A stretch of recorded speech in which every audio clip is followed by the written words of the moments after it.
haven't talked about video games a lot on this channel lately, but every once in a while, a video game that's on my radar comes out, and I have to talk about it, and the new Saints Row is definitely one of those. Saints Row 3 is probably my favorite in the series.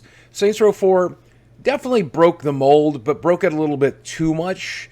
And of course, the following games like Gat Out of Hell are just not very good. So I think going back to the Saints Row 3 formula was probably the right decision. And when I heard that the new Saints Row was going to have a much more grounded approach, I think most fans, including me, were excited about that. I still like the goofy and weird guns and the goofy and weird costumes, but I want the gameplay to be a little more grounded. I mean, pun intended, because you were literally flying in 4. But as we got close to approach, it became readily apparent that the new Saints Row was probably not that great of a game. I mean, they weren't really adjusting the formula for the modern age. The gameplay access that people had gotten showed that the gameplay just wasn't very innovative or very interesting or good, but at least that left the storyline to get excited about.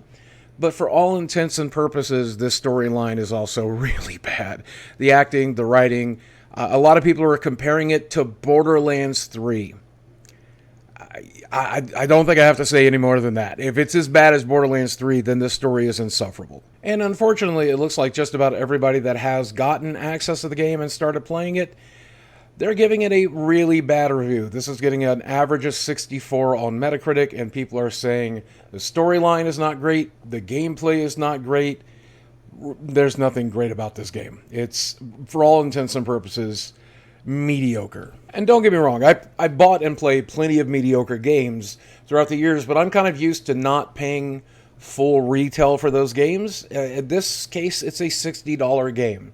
So I'm kind of wondering where their head is at. If you're not going to innovate, if you're not going to modernize, and you still want full price, you're probably doing something wrong. And I mean, don't get me wrong, we are living in the day and age of boomer shooters. There are tons of games that capitalize on nostalgia and retro gameplay, and you can recapture that 360 era of open world game design if you want to with Saints Row. But the problem is it also seems to be tremendously buggy, and not, the kind of buggy where it's funny like Skate 3 or anything like that.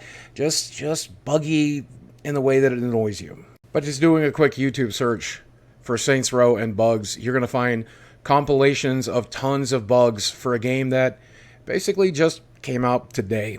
So that's definitely not a good sign. So unfortunately, I've decided to not buy Saints Row, and it's kind of frustrating because I was really looking forward to this one. If you're still on the fence, though, I would highly recommend you go watch the review you're seeing on screen right now by Skill Up. By the time you finish that review, you're definitely probably not going to buy the game. Or if you are, you'll probably wait for a few patches, and you'll definitely wait for it to go on sale. I probably will pick it up. If it ever goes up on Game Pass for free, I'll play it. And if it ever goes down to like 20 bucks, I'll pick it up then. Now, I know I don't make a lot of gaming videos anymore, but know that I'm still watching gaming news. I'm still playing video games. I'm still keeping abreast of what's going on. If you want to hear me talk about it more often, there's a few things you can do. First off, you can drop a like down below to just let me know you like the video, and leave a comment telling me you like the video, and the YouTube algorithm definitely appreciates that. If you hadn't hit subscribe already, know that you can, and I would love it if you decided to become a channel member for only $5 a month. I think you'd be glad you did. But until then, as always, guys, thanks for watching. I love you very much, and I will speak with you again soon. Wait on Saints Row. Save your money.